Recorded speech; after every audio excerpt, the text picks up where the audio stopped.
আমি একটি হাদিসের প্রেমে পড়ে গেছি।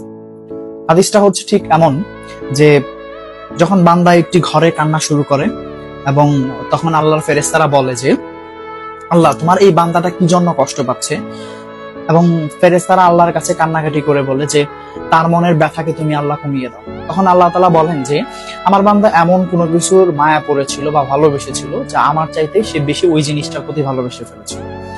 আমি আমার বান্দার কষ্ট আমি বুঝি এবং আমি দুঃখী মানুষের মানে ভগ্ন হৃদয়ের মানুষের খুব কাছাকাছি অবস্থান করি।